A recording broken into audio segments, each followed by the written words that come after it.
And we know, Laura, a lot of people heading to the beach this weekend. I see yellow up and down the coast. Yeah, it's a moderate, so just be careful. If it's high, you see those red flags on the beaches, make sure you are not entering in the water. It'll be too dangerous. But it's looking pretty good there today. Yeah. And probably not so bad here this weekend as well, but yeah, just take it easy. But not so good in Jamaica right now. Not in Jamaica. Let's give you a live look at there. It certainly is.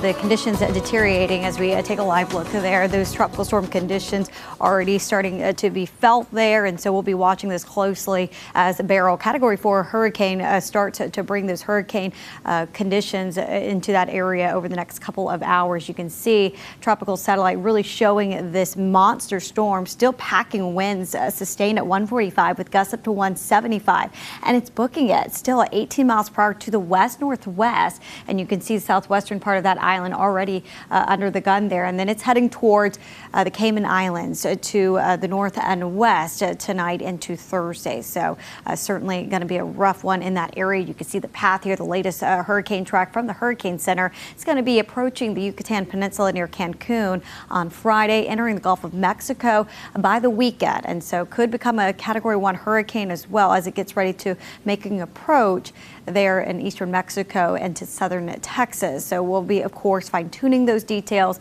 with an exact path and a better idea once we get into the weekend. But you can see models still in very good agreement as it makes that approach along the Yucatan Peninsula, and then pretty widespread of lots of uncertainty from, as you can see, eastern Mexico all the way up to some models pulling this up towards the Houston area. Of course, we'll be monitoring this very closely. The steering will really all depend on that path.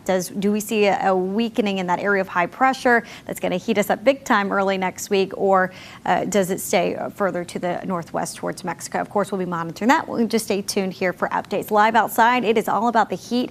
We're getting ready to experience a beautiful afternoon across central North Carolina. Good day to travel. Mid 80s for some of you, low 80s there in Durham, mid 80s there in Fayetteville, 87 in Cary with plenty of sunshine. Highs in the low 90s today after being in the 80s here the past 2 days. This is typical for July, so we'd like to stay here. Unfortunately, the heat and humidity rising Thursday, Friday, and Saturday. Dangerous heat and humidity, but a dew point of 60, we'll take it. Mid 60s when I say it's quite noticeable. Area of high pressure up to our north, bringing in that southeasterly wind here today. They're starting to shift, but once we get that southwesterly wind by this weekend, it is going to be very hot and humid. You can see heat alerts all across the plains and, of course, the deep south, heat warnings and advisories, and so we could see some heading into the weekend as well. I mean, look at the temperatures down in Texas today, even parts of Arkansas, forecast of 100, and we are in the low 90s for today, but as we get into tomorrow, the 4th of July, the high 98, going to feel more like 104.